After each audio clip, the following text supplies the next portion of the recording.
And processes. रफ्ता रफ्ता यानी धीरे धीरे हम आगे बढ़ रहे हैं। जेल इलेक्ट्रोफोरेसिस के बारे में जानेंगे और ये भी जानेंगे कि किस प्रकार से जो जीन ऑफ इंटरेस्ट है उसे हम होस्ट ऑर्गेनिज्म तक पहुंचाते हैं। पिछले सेशन में जो बातें पढ़ी थी, आई होप आपको वो याद हो। पॉलीमरेज चेन रिएक्शन बताया था, याद है? उसके अलग अलग स्टेप्स बताए। बीच बीच में आज पूछूंगा सवाल, जवाब जरूर देना है आप। सॉल्व माई राजा बेटा रानी बेटियां, all my future doctors, Bharat का भविष्य है आप। आपसे बहुत सारी उम्मीदें हैं, मुझे हैं, बाकी सभी अध्यापकों को भी हैं, आपके मेंटर्स को हैं, इनफैक्ट पूरी बाइजूस की टीम को आपसे बहुत सारी उम्मीदें हैं कि आप न केवल अपना नाम रोशन करेंगे बल्कि अपने से जुड़े हुए हर शख्स का नाम रोशन करेंगे।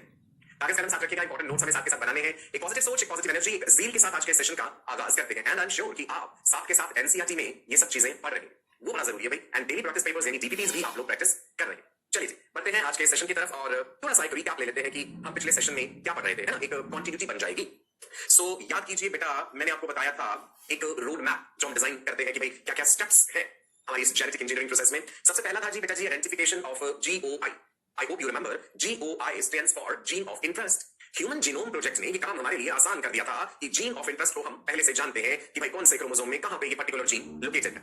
हम जिक्र कर रहे थे उस जीन का जो कोड करता है एक प्रोटीनेशियस हार्मोन के लिए, यानी कि इंसुलिन, जो कि बीटा सेल्स ऑफ पेनक्रियास के द्वारा रिलीज किया जाता है। इंसुलिन हार्मोन ब्लड का ग्लूकोज लेवल कंट्रोल रखता है, ब्लड का ग्लूकोज लेवल शूट अप नहीं करने देता। दो तरीके हैं इंसुलिन के पास से करने के। Number one, insulin extra glucose को ग्लाइकोजन में कन्वर्ट कर देता है, जो कि लिवर में और मसल्स में स्टोर हो जाता है। Insulin helps in the entry of glucose into the cells. अगर इंसुलिन हार्मोन बहुत कम है या नहीं है तो cells are crying for glucose. Glucose मौजूद है लेकिन वो सेल्स में एंटर नहीं कर पाता। तो कहानी हमने इससे शुरू करी थी कि भाई डायबिटीज पेशेंट्स के लिए हमें लार्ज अमाउंट में कमर्शियली इंसुलिन प्रोड्यूस करना पड़ता है लेबोरेटरीज में, ताकि हम डायबिटीज पेशेंट को बाहर से एक्सोजीनियसली इंसुलिन दे सके। पहले शीप्स को स्लॉटर किया जाता था, वहां से इंसुलिन लिया जाता था, लेकिन उससे इतनी ज्यादा कमर्शियल डिमांड पूरी नहीं हो पाई, तो हमने बायोटेक्नोलॉजी का सहारा लिया। राइट, चलिए, पहला step identification of the gene of interest. दूसरा था स्टेप बेटा isolation of gene of interest. हमें जीन ऑफ इंटरेस्ट आइसोलेट करना है सेल में से। इसमें मैंने आपको बताया था कि भाई अलग अलग एंजाइम्स यूज होते हैं डिपेंडिंग अपॉन कि प्लांट सेल पे आप काम कर रहे हैं, एनिमल सेल पे कर रहे हैं, फंगल सेल पे कर रहे हैं, बैक्टीरियल सेल पे। एंजाइम्स याद है, बैक्टीरियल सेल में सेल वॉल है, फंगल सेल में सेल वॉल है, प्लांट सेल में सेल वॉल है, तो इनकी सेल वॉल की कंपोजिशन भी अलग अलग हो जाती है। उसी के आधार पे अलग अलग तरह का एंजाइम यूज करते हैं। बैक्टीरियल सेल के केस में can you tell me, bacterial cell के केस में लाइसोजाइम, प्लांट सेल के केस में सेलुलेज, फंगल सेल के केस में बैक्टीरियस। एनिमल सेल में तो सेल वॉल होती नहीं, प्लाज्मा मेम्ब्रेन को कैप्चर करने डिटर्जेंट्स का इस्तेमाल किया जाएगा। सेल होमोजेनेट बना लिया, उसमें क्या डाला था? Chilled ethanol. याद आ गया? चिल्ड इथेनॉल से पहले क्या करा था भाई? प्रोटीन्स को भी तोड़ना है, प्रोटीएसेस एंजाइम, राइबोन्यूक्लियेसेस, आरएनए को तोड़ने के लिए, क्योंकि हमारा मकसद तो केवल डीएनए।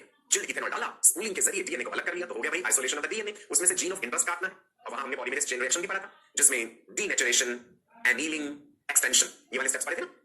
हाई टेंपरेचर पे जब डीएनए स्ट्रैंड को एक्सपोज करते हैं तो भाई दोनों स्ट्रैंड्स अलग हो जाते हैं, हाइड्रोजन बॉन्ड्स टूट जाते हैं। वहां पे हमें प्राइमर भी चाहिए होता है, डाइन्यूक्लियोटाइड ट्राइफॉस्फेट्स चाहिए, एंड एक ऐसा एंजाइम चाहिए जो बहुत ज्यादा तापमान पर भी काम करता है, टैक पॉलीमरेज। याद आ गया? पीसीआर टेक्निक में जितने नंबर ऑफ साइकिल्स हम करते हैं उतनी ज्यादा कॉपीज हमें मिलती जाती है। तो भाई isolation of gene of interest, amplification of the gene of interest, ये भी आपको बताया था, पीसीआर के जरिए एम्प्लीफाई कर लिया हम, है ना। Modification of the gene of interest, जो जीन ऑफ इंटरेस्ट है उसके बिगिनिंग में स्टार्टिंग कोडॉन से पहले एंड टर्मिनेशन कोडॉन के बाद वहां पे भी हमें कुछ नाइट्रोजनस बेसेस ऐड करने पड़ेंगे, कुछ मॉडिफिकेशन करना पड़ेगा ताकि एंजाइम्स उन जगहों को रिकॉग्नाइज कर पाए। राइट, कौन से एंजाइम्स? मॉलिक्यूलर सीजर्स कौन से बताए मैंने आपको? बताइए जल्दी से, मॉलिक्यूलर सीजर्स कौन से एंजाइम्स को कहते हैं? रिस्ट्रिक्शन एंडोन्यूक्लियेसेस। आज इनका भी डिटेल में जिक्र होने वाला। देखो, मैंने पूरा सेशन रिवाइज करा दिया पिछली बार जो पढ़ाया। आप अगर घर में रिवाइज करते हैं तो आपका कॉन्फिडेंस इस समय क्लास में डबल होगा। खुशी भी हो रही होगी कि जो जो चीजें सर बता रहे हैं सब याद है हमें। चल आगे बढ़ते हैं जी। पांचवा स्टेप है जेल इलेक्ट्रोफोरेसिस। मैंने पिछले सेशन में आपको हल्का सा आइडिया दिया था जेल इलेक्ट्रोफोरेसिस के बारे में। इस टर्म का मतलब क्या है? जेल वर्ड क्यों यूज करा? क्योंकि जेल मीडियम में ये हो रहा है, जेली लाइक मीडियम, जेल जैसा एक मीडियम हमने लिया, एगारोस जेल हम इसमें लेते हैं, अभी जिक्र करेंगे उसका। इलेक्ट्रोफोरेसिस, इलेक्ट्रो टर्म क्यों यूज करा? रिलेटेड टू इलेक्ट्रिसिटी, बिजली का इस्तेमाल हो रहा है। टू इंस्ट्रूमेंट हम देखेंगे कैसा होता है जिसमें जेल इलेक्ट्रोफोरेसिस करते हैं। फोरेसिस शब्द रेफर कर रहा है बीइंग कैरिड, कोई चीज कैरी हुई। क्या कैरी हुई? DNA, deoxyribonucleic acid. ठीक है, charged molecules are being carried in electric field. DNA पे चार्ज हो, नेगेटिव चार्ज हो, किस वजह से होता है negative charge? Phosphate, sugar phosphate backbone है, nitrogenous bases are projecting inwards, purines, pyrimidines, ATGC. DNA का बेसिक स्ट्रक्चर तो पता है आपको, पढ़ा है हमने। सो डीएनए नेगेटिवली चार्ज है, ये बात हमें याद रखनी है। उसकी वजह क्या है जी? ये phosphate, phosphoric acid, phosphate group जो अटैच्ड है उसके कारण डीएनए पे नेगेटिव चार्ज है। डीएनए की इसी प्रॉपर्टी को हम एक्सप्लॉइट करेंगे जेल इलेक्ट्रोफोरेसिस। कैसे करते हैं? How it is performed? Let's see that. चलिए अब हम समझने जा रहे हैं कि जेल इलेक्ट्रोफोरेसिस टेक्निक कैसे करते हैं लेबोरेटरी में, प्रयोगशाला में। सबसे पहला स्टेप है step 1, making the agarose gel. नाम नोट कीजिए, कौन सी जेल? मैं भी लिखता हूं जी आपके लिए, एगारोस। अब आप कहेंगे कि सर ये एगारोस नाम तो सुना हुआ है। बिल्कुल जी, क्लास 11 जब हम पढ़ रहे थे तब सीवीड्स पढ़ाते समय भी ये चीज बताई थी। Agarose is obtained from seaweeds, gracilaria, gelidium, यानी सीवीड्स। एगारोस सीवीड से मिलता है, तो हम एगारोस जेल लेंगे, बाजार में उपलब्ध है, मार्केट में उपलब्ध है जी, और इसे मिक्स कर देंगे एक बफर सॉल्यूशन। एक फ्लास्क में हमने घोल दिया, बफर सॉल्यूशन में मिक्स कर दिया।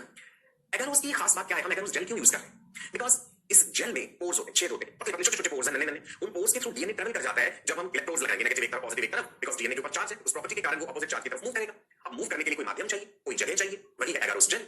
सो agarose from seaweed has pores, छेद होते हैं which allow the DNA to move through it. DNA उन पोर्स के जरिए आगे आगे मूव कर जाता है। दिखाऊंगा मैं आपको, right? Smaller DNA moves faster, larger DNA fragments move slowly. अब ऐसे याद रखो कि भाई जो छोटा है, जो हल्का है, फटाफट तेजी से भाग के आगे चला जाएगा। जो भारी भरकम है, लार्जर डीएनए सेगमेंट है, उसे आगे आगे बढ़ने में समय लगेगा। तो लार्जर वाला पीछे रह जाएगा, स्मॉलर वाला आगे चला जाएगा। क्लियर है जी? चार्ज के आधार पे ये ध्यान रखिएगा। अब देख लीजिए, यहाँ एक रिप्रेजेंटेशन दिखाया गया, ये चार्ज दिखा, यहाँ पे नेगेटिव दिखाया हमने, और यहाँ पे ये पॉजिटिव प्लस का साइन, चार्जेस दिखाई, एक तरफ नेगेटिव एक तरफ पॉजिटिव, एनोड कैथोड। क्लियर है जी? Separation of different DNA molecules, DNA molecules अलग अलग जो है वो सेपरेट हो जाएंगे किस आधार पे? Based on their sizes under the influence of electric field in a gel beam. Size के आधार चार्ज के कारण आगे मूव कर रहे हैं, डीएनए नेगेटिव चार्ज है, पॉजिटिव की तरफ अट्रैक्ट होगा, आगे बढ़ेगा। जो छोटे साइज के टुकड़े वो जल्दी जल्दी भाग के ऑपोजिट इलेक्ट्रॉन की तरफ चले जाएंगे, जो बड़े वाले वो बेचारे पीछे रह जाएंगे कंपैरेटिवली, राइट? सो आप यहां पे देख रहे हैं क्या दिखाया गया है, और फरमाइएगा। लार्जर डीएनए ये बेचारा पीछे रह गया, फिर मीडियम साइज डीएनए और ये स्मॉलर डीएनए। तो स्मॉलर वाला जल्दी जल्दी आगे पहुंच गया है पॉजिटिव टर्मिनल की तरफ। पूरा प्रोसीजर हमने समझ लिया, बिल्कुल चिंता मत कीजिए। नो, अब पढ़ रहे हैं कि एगारोस जेल जो है हमने बना लिया। कैसे बना लिया? एगारोस हमें सीवीड से मिलता है, एक फ्लास्क में डाला, बफर सॉल्यूशन उसमें ऐड करा, अब हमें उसे गर्म करना पड़ेगा, हाई टेंपरेचर पे रखना पड़ेगा। Agarose in the buffer solution is heated in a microwave. Biotechnology labs में माइक्रोवेव ओवन्स अवेलेबल है, घर में भी होता है माइक्रोवेव, है ना? सो माइक्रोवेव में हमने वो फ्लास्क रखा, राइट, जिसमें एगारोस सॉल्यूशन डाला और गर्म करा, इसलिए to dissolve the agarose completely, ताकि वो पूरी तरह से डिसॉल्व हो जाए। उसके बाद हम उसे ठंडा करें, माइक्रोवेव में हाई टेंपरेचर रख के पिघला दिया, डिसॉल्व हो गया बच्चे। उसके बाद हमने उसे ठंडा करना है, कूल डाउन करना। जब हम उसे कूल डाउन कर रहे हैं ना, तो यहाँ पे एक चीज हमें उसमें मिलानी पड़ी, वेरी इंपॉर्टेंट। क्या मिलाना पड़ेगा जी? देखिए, इथिडियम ब्रोमाइड लिखेंगे, सब बच्चे लिखेंगे स्पेलिंग। हम उसमें इथिडियम ब्रोमाइड नाम का एक केमिकल, एक रासायनिक पदार्थ मिला देंगे, शॉर्ट में ETBR कह दिया हमने। क्यों मिलाया इथिडियम ब्रोमाइड? ये सवाल इंपॉर्टेंट है। क्यों? सुनिए, it is going to help us to visualize DNA. Ethidium bromide के कारण हम डीएनए को देख पाएंगे। अब आप कहेंगे कि भाई क्या हम डीएनए को ऐसे नहीं देख सकते? नहीं देख सकते, हमें इथिडियम ब्रोमाइड मिलाना पड़ेगा, राइट? वो कैसे देखने में मदद करता है, विजुअलाइजेशन कैसे कराता है इथिडियम ब्रोमाइड, वो अभी हम आगे समझेंगे। लेकिन केमिकल बड़ा खतरनाक होता है, इसके साथ काम करते समय बड़ा ध्यान रखना पड़ता है, कार्सिनोजन, कैंसर भी हो जाता है, ठीक है जी? सो इथिडियम ब्रोमाइड हमने उसमें मिला दी। नाउ अब क्या करना है? एक ट्रे जैसी चीज होगी, प्लास्टिक की बनी हुई, कास्टिंग ट्रे कहते हैं उसे, उसमें एगारोस जेल डाल देंगे, और the agarose gel into the plastic casting tray. घर में जैसे बर्फ जमाते हैं तो ट्रे होती है फ्रिज में रखने के लिए, उसमें तो छोटे छोटे छोटे ब्लॉक्स खाने बने होते हैं। आप इमेजिन कीजिए कि वो नहीं है, सिर्फ एक प्लास्टिक की ट्रे है, उसमें हमने एगारोस जेल जो है वो डाल दी, जिसमें इथिडियम ब्रोमाइड हमने मिलाया। फिर आपको इसे दिख रही है कंघी जैसी चीज दिख रही है, कोम जैसी, ये हमने इसमें लगानी है। इसे वेल बनाएंगे, मतलब कुआं बनाएंगे छोटा सा, या छोटे छोटे गड्ढे बना देंगे जहां हमने डीएनए सैंपल लोड करना है। समझाऊंगा अभी, बिल्कुल चिंता कीजिए। अभी तक आपने जाना सीवीड से मिलने वाला एगारोस जो है बफर सॉल्यूशन में घोल के माइक्रोवेव में अच्छे से डिसॉल्व करके ठंडा करके इथिडियम ब्रोमाइड मिला के कास्टिंग ट्रे में उसे हमने डाल दिया। ये लो जी, पूरी भर के कास्टिंग ट्रे। ये कोम दिख रही है आपको, ये कोम जैसी चीज एक तरफ लगा दी कंघी जैसी, राइट ना? अब इसमें हमने और बफर सॉल्यूशन डाला, रनिंग बफर। जब हम बिजली का करंट पास करेंगे तो हम देखेंगे कि बफर सॉल्यूशन क्या कर रहा है, ठीक है? बफर और ऐड कर दिया हमने इस ट्रे में। नाउ नेक्स्ट स्टेप है loading the DNA sample. DNA को आइसोलेट कर चुके हैं हम पहले, तो पीछे का स्टेप देखा हम, राइट ना? वो डीएनए सैंपल हमने लोड करना है ना। लोड करते समय ये डिवाइस दिख रही है आपको ऐसे छोटी छोटी, इसमें हमने डीएनए डाला, लेकिन भाई कोई रंग नहीं है डीएनए, कोई हरा पीला काला मैरून ऐसा कलर नहीं है, तो दिखेगा कैसे? तो यहाँ पे हमें एक डाई ऐड करनी पड़ती है, डीएनए लोडिंग डाई कहते हैं। बस ध्यान रखिएगा, जैसे आपको एक बूंद नीले रंग की दिखाई गई ना, सो उस वाइल में जिसमें आप डीएनए सैंपल डाल रहे हैं, साथ में डीएनए लोडिंग डाई हमें मिला देनी है। अगला स्टेप है कि डीएनए जो कि लोडिंग डाई के साथ है, जो इस पिपेट में हमने लिया है, राइट, इंस्ट्रूमेंट होते हैं पिपेट्स, इससे हमने ट्रांसफर करना है उस कास्टिंग ट्रे में जहां पे एगारोस जेल है और जहां पे हमने ये वेल बनाए हुए। ये वाली चीज देखिए, गड्ढा सा जो दिख रहा है, जो हमने कंघी से बना दिया इसमें, ये इसको हम बोल देते हैं वेल, राइट? छोटे छोटे कितने सारे गड्ढे बन जाएंगे उसमें। इधर देखिए कैसे डीएनए सैंपल लोड हुआ है, इस वीडियो को और से देखिए। उस पिपेट में जिसमें DNA long with loading dye है, उसे हमने ड्रॉप बाय ड्रॉप उस वेल में छोड़ दिया। फिर आपको लिक्विड सा ब्लू कलर का एक वेल में भरा, दूसरे वेल में भरा, तीसरे में, ऐसा करेंगे हम। यहाँ पे आप देख पा रहे हैं वेल नंबर 1 में हमने डाला, और दूसरी साइड में छोटे से वीडियो में भी आप वो चीज देख पा रहे हैं। सो डीएनए सैंपल जो है यहाँ पे लोड करते हैं। इधर देखिए, पहले वाले वेल में लोड कर दिया, दूसरे वाले वेल में लोड कर दिया, ओके? अब पूरे इंस्ट्रूमेंट को हमने सेट कर देना है, राइट? बिजली का करंट हमने इसमें से पास करना, एक तरफ एनोड है, एक तरफ कैथोड है, इलेक्ट्रोड्स लगी हुई है, बिजली की तारें लगा दी हमने, सब कुछ सेट कर दिया, राइट? अब बस ये रहेगा कि बटन दबाना, और फिर हम देखेंगे कि डीएनए कैसे धीरे धीरे आगे मूव करता जा रहा है, और फ्रेगमेंट्स जो है वो साइज के हिसाब से अलग हो गई। देखिएगा गौर से, ये देखो, इस वीडियो में जरिए समझ आएगा। ये एक्चुअल में apparatus होता है जेल इलेक्ट्रोफोरेसिस का। एक लाल रंग की इलेक्ट्रोड दिख रही है, एक आपको काले रंग की दिख रही है, बीच में नीले से रंग की वो कास्टिंग ट्रे पड़ी हुई है, प्रॉपर ग्लास पहने हुए। मैंने आपको बताया कि बायोटेक्नोलॉजी लैब्स में काम करते समय बड़ा ध्यान रखना होता है, स्टेराइल कंडीशंस मेंटेन करके रखनी होती है। सेट कर दिया, अब अगला स्टेप देखिए। अब हमने मशीन को कर देना जी ऑन। ये देखिए बफर सॉल्यूशन में जैसे ही बिजली का करंट पास हुआ, आपने देखा कि बफर सॉल्यूशन में मूवमेंट शुरू हो जाएगा, राइट? नेगेटिव से पॉजिटिव की तरफ जो है डीएनए मूव करना शुरू करेगा। वो भी देखते हैं जो बुलबुले से उठ रहे हैं, ये कहां पे है? ये बफर सॉल्यूशन में है। जैसे स्विच ऑन करिए मशीन, हमने वैसे देखिएगा, देखा क्लियरली? अब आगे देखना, नेक्स्ट गौर फरमाइएगा। ये देखो, आपको स्काई ब्लू कलर की वो ट्रे दिख रही है, और उसके ऊपर थोड़े से डार्क ब्लू कलर में डीएनए के बैंड्स आगे आगे मूव होते दिखाई दे रहे हैं। गौर से देखिए इत्मीनान से। जो स्काई ब्लू कलर की ट्रे है, नीचे आपको वो देखिए एगारोस जेल है, उसमें आप देखना डार्क ब्लू कलर की लाइन, वो जो ब्लू कलर क्या था? DNA sample with loading dye जो हमने वेल्स में डाला, अब वो आगे आगे बढ़ना शुरू हो गया, जैसे हमने जेल इलेक्ट्रोफोरेसिस शुरू कर। Can you see? क्लियर है इतना? ठीक है जी, चलो आगे बढ़ते हैं। डीएनए को देखना आसान नहीं है इस तरह से, इसलिए हमने एक चीज मिलाई थी, क्या नाम था? डीएनए के विजुअलाइजेशन के लिए क्या मिलाया था हम? विजुअलाइजेशन के लिए इथिडियम ब्रोमाइड हमने ऐड करा था जब हम वो जेल तैयार कर रहे थे।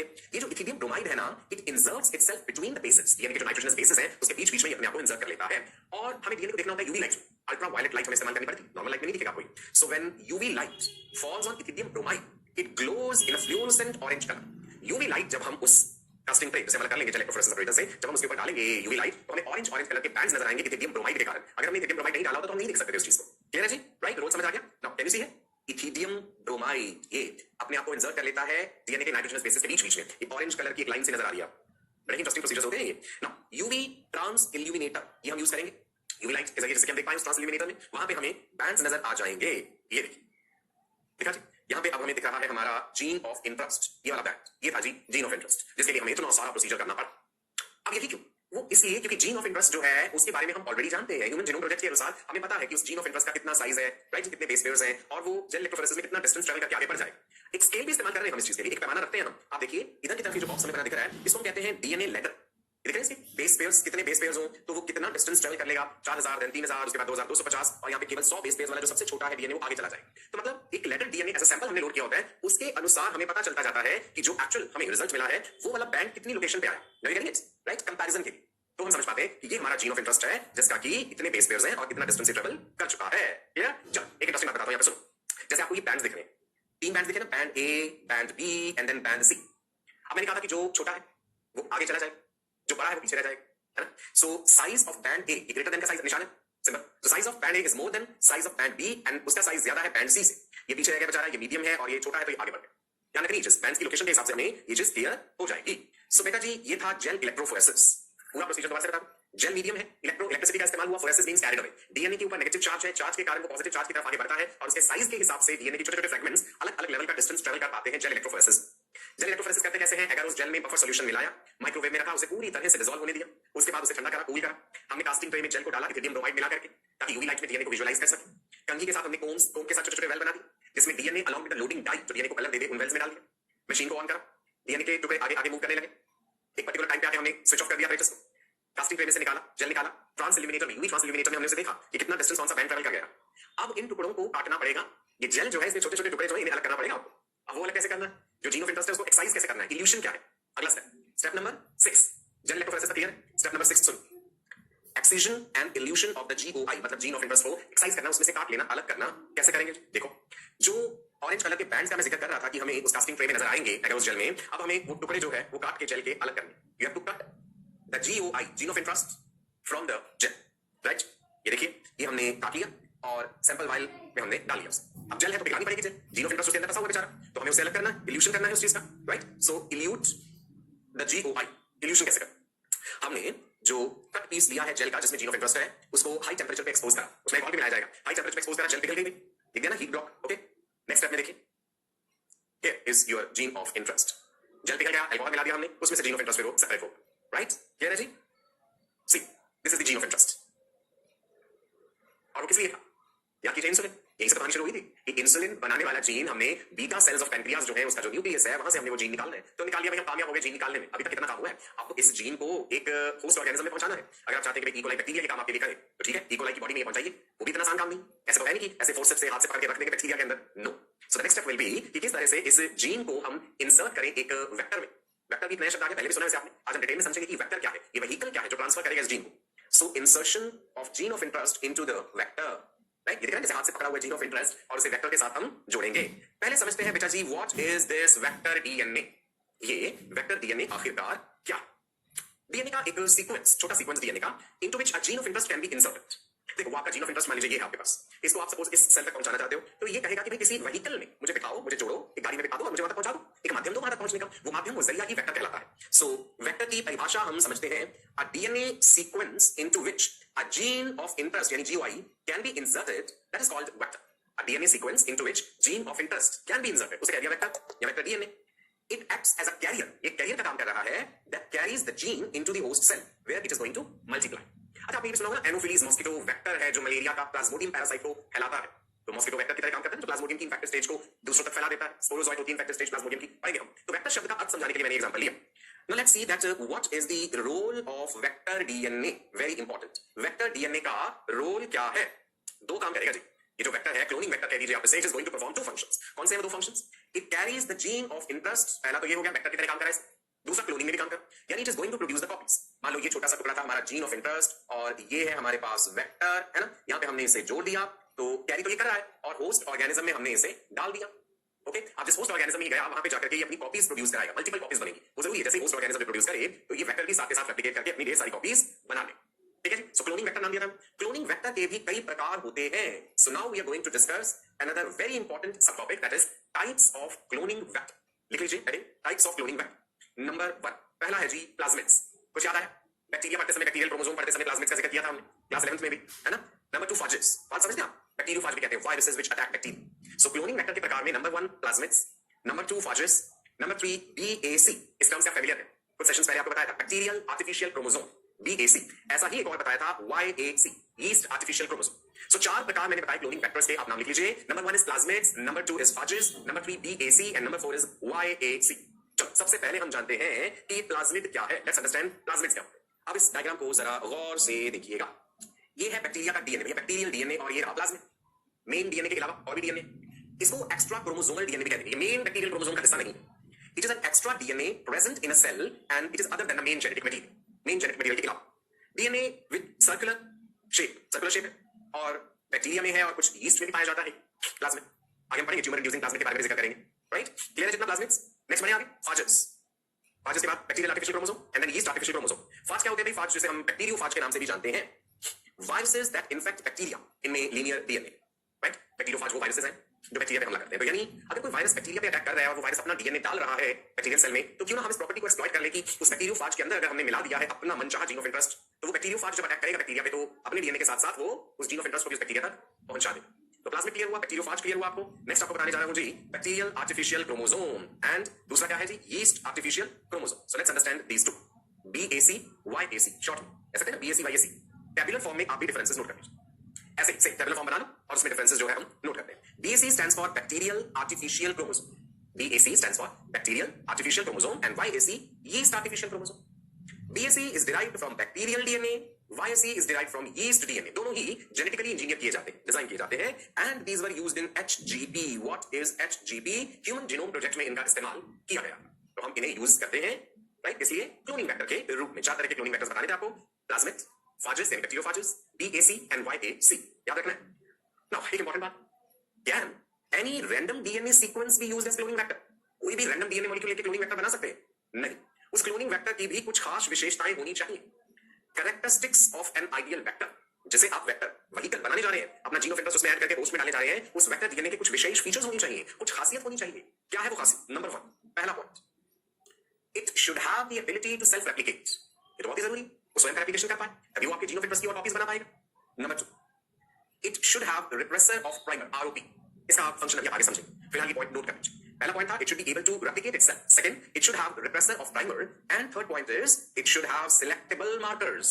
अब ये भी एक नई टर्म है, अभी हम समझेंगे आगे। सिलेक्टेबल मार्कर से क्या मतलब है भाई? वो निशान कैसे पता चलेगा जहां पे एंजाइम को काटना है, उसे रिस्ट्रिक्शन एंडोन्यूक्लियस को जहां पे काटना है, तो सिलेक्टेबल मार्कर होना जरूरी है, इसकी डिटेल अभी हम समझेंगे आगे। And number 4, it should have the cloning sites, this also we will understand short.